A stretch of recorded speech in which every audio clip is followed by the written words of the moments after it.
Her neighbors laughed every time she pulled up in that rusty, beaten-down car. They whispered that she was too poor, too broken, and too proud to let go of the junk on wheels. What they didn't know was that inside that car lay a secret, one born from sacrifice and love, that would one day silence their laughter and leave them in tears. Before we begin this emotional story of struggle, resilience, and unexpected redemption, make sure you subscribe and turn on notifications. These stories will keep you hooked until the very last second. The old sedan coughed and rattled as it rolled down the street, its faded blue paint flaking like sunburned skin. Emma gripped the steering wheel tighter, pretending she didn't notice the two neighbors standing on the curb, their laughter cutting sharper than the morning chill. One mimicked the wheeze of her muffler. The other cupped his hands around his mouth and shouted, "Hey, Emma! That thing's still running on prayers?" She forced a small smile, waved, and pulled into the cracked driveway of her small rental house. She refused to give them the satisfaction of seeing her brake. Inside the car, however, her jaw tightened. She glanced into the rearview mirror, and her eyes softened. In the back seat sat Lily, her 9-year-old daughter, scribbling in a notebook, humming a tune only she knew. Next to her, strapped carefully in the passenger side seat, was a worn guitar case. Its leather was scuffed, one hinge held together with duct tape, but Emma polished it every week as if it were gold. The car wasn't just metal and wheels. It was their lifeline. Emma had been divorced for 2 years, left with little more than this car, her daughter, and debts that outnumbered her paychecks. By day, she worked at a grocery store checkout, her smile tired but polite. By night, she cleaned offices until her hands ached. The car carried her through it all. Shifts, errands, Lily's school, and the secret that no neighbor knew. That secret lived in the quiet moments, when Emma parked in an empty lot after work and opened the guitar case. She would strum soft chords, her fingers calloused but graceful. Lily sang along, her voice bright and pure, filling the stale air of the car with warmth. "Mom," Lily said one evening, leaning against the seat, "someday people will stop laughing. They'll listen instead." Emma kissed her forehead. "Someday," she whispered, clinging to the belief as if it were oxygen. But the neighbors didn't see those nights. They only saw rust, dents, and a woman they decided had failed. "You should scrap that thing," one sneered outside the mailbox. "It's embarrassing." Emma bit her tongue. They didn't know that inside that car, she and Lily found hope when there was none. They didn't know the guitar wasn't just wood and strings. It was the last gift her father had given her before he passed, the only inheritance she had. They didn't know the songs Emma and Lily wrote together kept them alive through hunger and heartbreak. One Saturday morning, as Emma loaded groceries into the trunk, a group of neighbors chuckled nearby. Their voices carried, cruel and careless. "Bet that car won't last the month. Surprised she isn't too ashamed to drive it. Poor Lily. Imagine riding in that heap every day." Emma's hands froze on a paper bag. Shame pricked at her skin, but then Lily's small hand slipped into hers. "Don't listen, Mom," she whispered. "They don't know what's inside." Emma swallowed hard, blinking back tears. Her daughter's words reminded her. This wasn't just a car. It was their sanctuary, their stage, their secret treasure. And soon the world would know. Because what was inside that rusty car would not only silence the laughter, it would make them cry. On Monday, the laughter started early. Emma eased the sedan into gear, and the muffler gave its usual cough. Mr. Baines, the neighbor with a perfect lawn and a permanent scowl, shook his head as he dragged his trash bin to the curb. "Get that heap off the street," he called, not bothering to lower his voice. "Property values." Emma pretended not to hear. She drove Lily to school, then parked under the sycamores behind the grocery store where she worked the noon shift. Before clocking in, she did what she always did. Opened the back door, checked the old guitar case, and ran her fingers along the strings just to feel something steady that belonged to her. By dusk, the wind picked up and a light rain began to tap the windshield. Emma pulled the sedan to their driveway and killed the engine. The car sighed, and in the sudden quiet, Lily leaned forward between the seats. "Tonight?" she asked, eyes bright. "Can we try the real setup?" Emma hesitated, then nodded. They had been planning it for weeks, turning the car into a tiny studio, 1-0 and no one could sneer out of existence. They worked quickly, moving like a team. Lily taped a thick blanket across the rear window to muffle street noise. Emma hung 2 thrift store curtains from bungee cords, draping them like a tent over the front seats. Egg cartons they'd saved from the diner lined the doors. The old phone mount on the dashboard became a camera rig, a rubber band and a paperclip holding it steady. Lily plugged in the secondhand microphone they'd bought from a pawn shop with tips and spare change. The rusty sedan transformed not into something new, but into something true. "Test," Emma whispered into the mic, the word trembling. The little green light blinked. Lily handed her the guitar. "The one Grandpa wrote?" she asked softly. Emma nodded. The first chord bloomed warm, filling the small space. Rain stitched a soft rhythm against the roof, and for a moment, the car felt sacred, like a chapel with seatbelts. Lily slid into the back seat, held her breath, and then their routine washed over them. Emma picking the melody, Lily weaving harmony like sunlight through leaves. They recorded 2 takes, then a third when the neighbor's dog barked. On the 4th, Emma closed her eyes and let the ache in her chest guide her fingers. Lily's voice lifted, thin at first, then sure, threading grief and hope into something that didn't apologize for either. When the last note dissolved, neither of them spoke. Rain answered for them. Lily reached for the phone. "We should post it," she said, voice barely above the windshield's whisper. "Just 1 video. We'll tag the food pantry. If it gets any views, maybe people donate." Emma stared at the screen. She could already hear the neighbors. Who does she think she is? She imagined the clip buried under jokes and barbs, their car becoming a punchline on a bigger street. "What if they laugh louder?" she asked. Lily took her hand. "Then we sing louder." Emma felt the old, stubborn courage rise, the kind that shows up after the world has pressed you flat. "Okay," she whispered. 1 video. They trimmed the beginning, left the rain in, and typed a caption. "Recorded in our car because it's the quietest room we've got. If this finds you, consider donating to the Maple Street Food Pantry. E&L." Lily added a single heart and pressed post.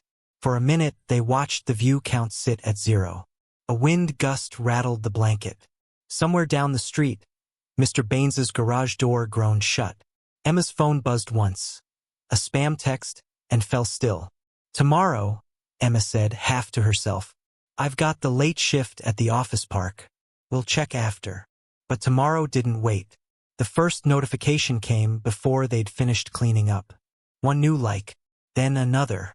1 comment. "This feels like home." The counter ticked to 27 views, then 83, then 213. Emma stared, the numbers climbing like a fever. "Mom," Lily whispered. "Is this happening?" Emma didn't answer. Comments unfurled, small at first. "My dad had this car. The rain sounds like him coming home. Cried in my kitchen. Donating now. Keep singing." Then a message request popped up from a name Emma didn't recognize. She almost ignored it, until she saw the tiny blue check beside it. "Hey E&L, your blend stopped me mid-scroll. I run the late show at WQNR. We do a segment called Songs from Anywhere. Would you perform live, from your car, in our parking lot tomorrow night? We'll raise money for your pantry on air." The phone buzzed again. Fast, insistent. A second blue check. "Local courier, feature story request, mother and daughter studio on wheels." And just as Emma's breath began to steady, a new notification wedged between them like a blade. "Maple Hills HOA, notice of violation. Unapproved structure / use of vehicle as dwelling. Cease immediately." Lily looked up, the glow of the screen painting her face. "What does that mean?" Emma swallowed, the taste of metal in her mouth. Outside, the neighbor's porch light flicked on, bleaching the raindrops in hard white. "It means," she said, tightening her grip on the guitar case, "tomorrow is going to be very, very loud. From the curb, Footsteps approached, slow, deliberate. Someone tapped the fogged passenger window with a knuckle. Emma and Lily turned at the same time. A shadow stood inches from the glass. The knock on the fogged passenger window made Emma's heart skip. She fumbled to lower the glass, rain spilling in with the night air. A face leaned close, unexpected, familiar. It was Mrs. Carter from 2 houses down, one of the loudest voices in the neighborhood chorus of mockery. But her eyes weren't sharp now. They were glistening. In her hand, she clutched a phone. "I saw your video," she said, voice trembling. "Emma, that song." She broke off, pressing her lips together as though holding back tears. "It sounded like my husband. He passed last year. I haven't cried since the funeral. Until tonight." Emma blinked, stunned. Mrs. Carter, who once called the sedan an eyesore, now looked like a child who had misplaced something precious. From the back seat, Lily whispered, "Mom." She liked it. Emma exhaled slowly. "Thank you, Mrs. Carter. That means more than you know."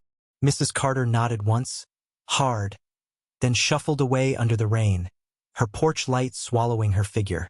The next morning, the numbers on the post had exploded. Tens of thousands of views, hundreds of comments, donations pouring into the Maple Street food pantry. Emma scrolled, disbelief tugging at her chest. Lily read aloud, "I don't know who you are, but this saved me tonight." Another, "I grew up in a car like that. Thank you for making something beautiful out of what people laugh at." Emma set the phone down, tears in her eyes. For years she had carried shame in the metal skeleton of that sedan. Now strangers were finding hope in it. But just as the world opened its arms, the neighborhood tightened its fists. A letter appeared on her doorstep that afternoon. Notice of violation. The Homeowners Association accused Emma of improper use of a vehicle and threatened fines if she continued recording. The irony burned. Neighbors who had mocked her car for years suddenly cared enough to police its purpose. When Emma brought the letter inside, her hands shook. "They're trying to shut us down." Lily's brow furrowed. "But Mom, people love it. Look." She shoved the phone into Emma's hands. A national outlet had shared their video. The headline read, "Mother and daughter turn rusty car into studio of hope." Emma stared at the screen. Her chest tightened, torn between fear of punishment and the undeniable pull of something larger. That evening, their phone buzzed with a video call request. Emma hesitated before answering. The screen filled with the face of a man in a headset, studio lights behind him. "Emma? Lily? This is Tom Whitaker with WQNR Radio. Your video reached our producer and I'll be blunt, we want you on air. Live. Tomorrow night. We'll broadcast from your car if we have to. Donations for the pantry are already flooding in. You've struck a chord with the whole city." Emma's throat went dry. "Tomorrow?" "Yes," Tom said. "And it won't stop there. TV networks are circling. People are hungry for this kind of story. For your story." She ended the call with trembling hands. Lily nearly bounced out of her seat. "Mom, did you hear him? Live on the radio." Emma rubbed her temples. "Baby, this is growing faster than I can breathe. The HOA, your dad's court letters, the shifts. I don't know if I can juggle this." Lily caught her gaze, fierce and unflinching. "You don't have to juggle it, Mom. You just have to sing." The next night, neighbors gathered outside the rusty sedan, some curious, some skeptical. Lights from the WQNR van bathed the street, cables snaking across the wet pavement. A crowd swelled as the DJ announced, for the first time, live from the most unlikely studio in town, Emma and Lily. Inside the car, Emma's fingers trembled on the guitar. She glanced through the windshield. Dozens of faces pressed close. By dawn, the street looked different. Vans with satellite dishes idled where kids once rode bikes. Reporters clustered near Emma's yard, microphones ready, their chatter a low hum of anticipation. The rusty sedan sat in the driveway, suddenly less a joke and more a shrine. Emma peeked through the curtains, her stomach nodding. "This is out of control," she whispered. Lily tugged her hand. "Mom, they're not laughing anymore. Emma exhaled, torn between pride and dread. She had asked for nothing but survival, yet now the world wanted a piece of her. At the grocery store, customers whispered when she bagged their items. A stranger slipped a note across the counter. "Keep singing. You're saving people." But behind the praise lurked shadows. That afternoon, her manager pulled her aside. "Emma, you've missed 2 shifts already with these performances. I can't cover for you much longer." She swallowed. "I need this job." "Then decide," he said, not unkindly. "Cashier or car star? You can't be both." Back home, the HOA struck again. Another letter, this one sharper. "Failure to comply will result in legal action." They demanded she stop hosting public gatherings in her driveway. Emma's hands shook as she crumpled the notice. Lily read her face. "They can't take our car away, can they?" Emma forced a smile she didn't feel. "They can try." That evening, as neighbors gathered again, a sleek black SUV pulled up. Out stepped a man in a tailored suit, hair slick, smile rehearsed. Emma's chest tightened. Mark, her ex-husband. He clapped slowly, as though mocking applause. Quite the spectacle, Emma. Viral videos, reporters, applause. Who would have thought?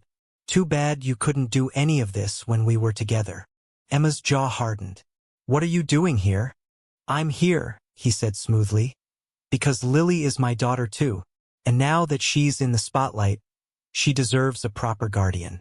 Someone who can manage her career." His eyes gleamed with calculation. "Courts love stability, fame, money. I could give her all that." Emma stepped closer, shielding Lily behind her.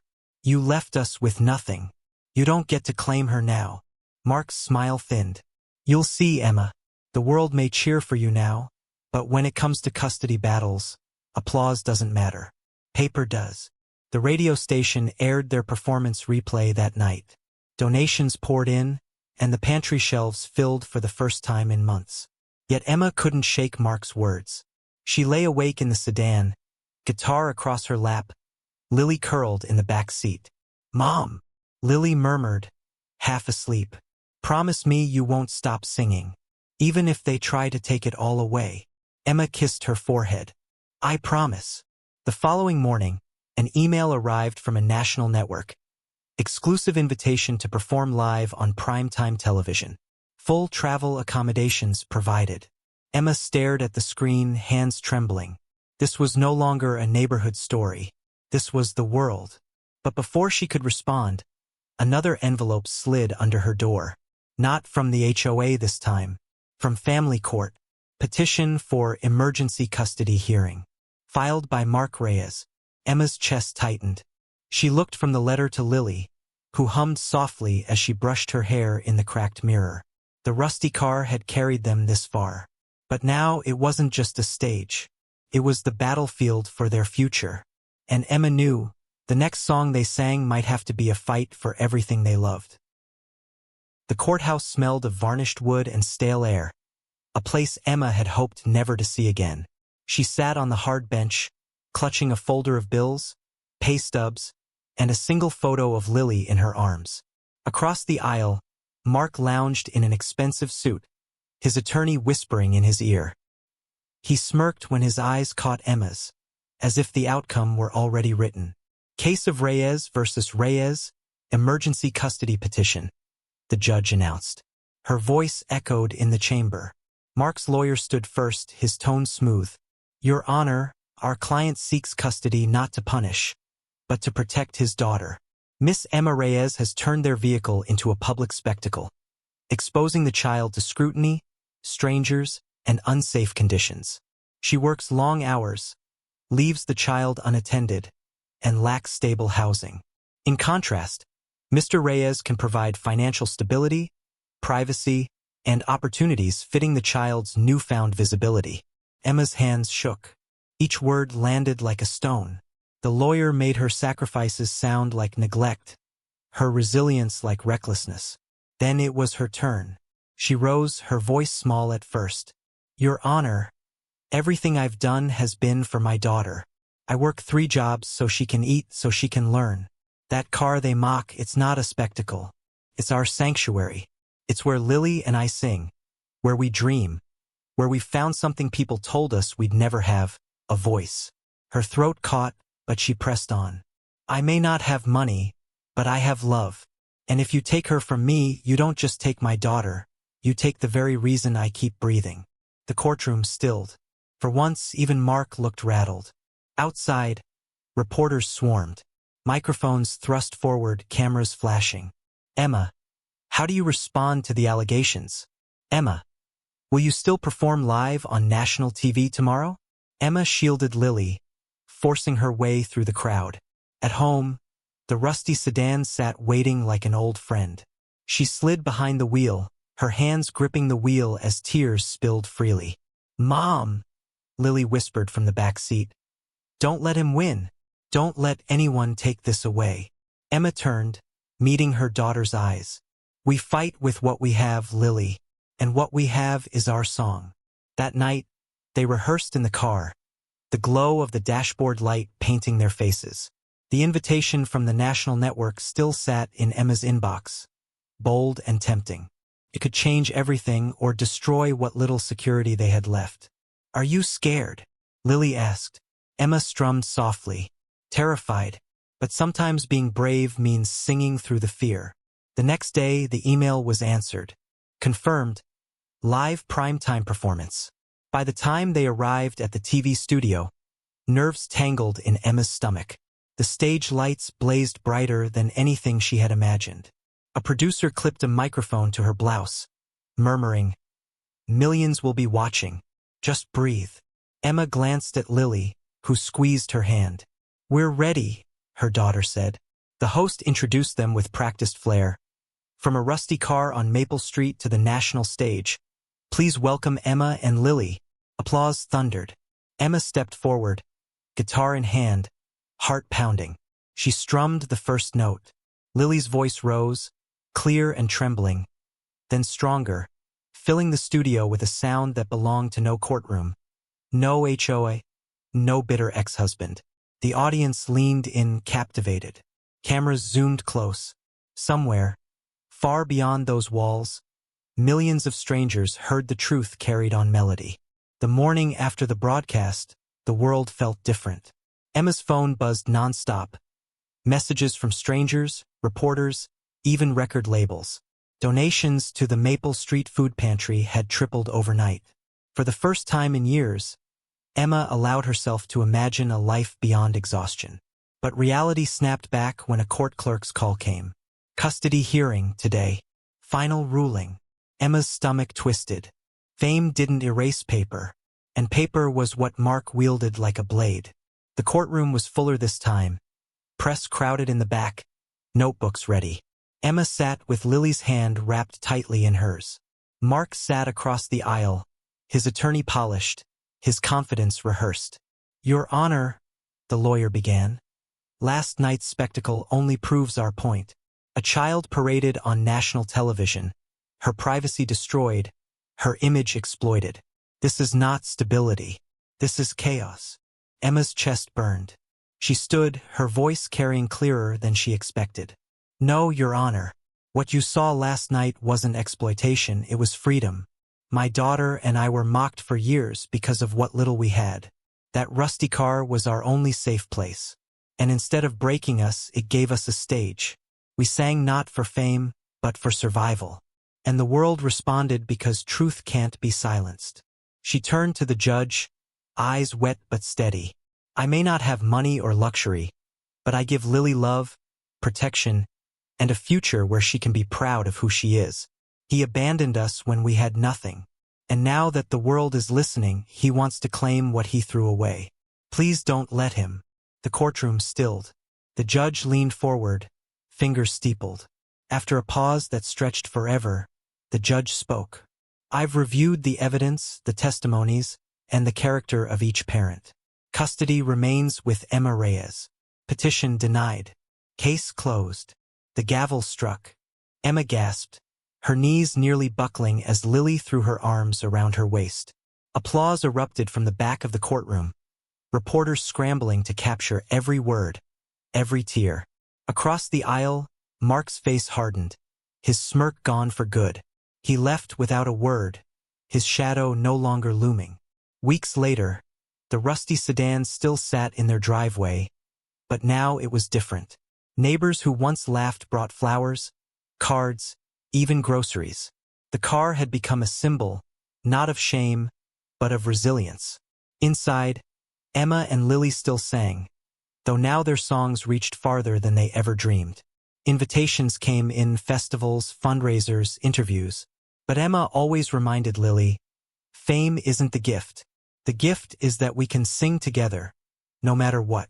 One evening, as the sun dipped low, Emma strummed the guitar while Lily leaned against her shoulder. Children from the block gathered outside, listening quietly. A once hostile street now hummed with unity. Emma closed her eyes, tears slipping free. The world had mocked her, stripped her, tested her. But she had sung through it all. And in the end, the world had not just heard, it had listened. Emma's journey shows us that injustice doesn't last forever, but resilience does. From being mocked for a rusty car to turning it into a stage of hope, she and Lily proved that love and perseverance can silence the loudest ridicule.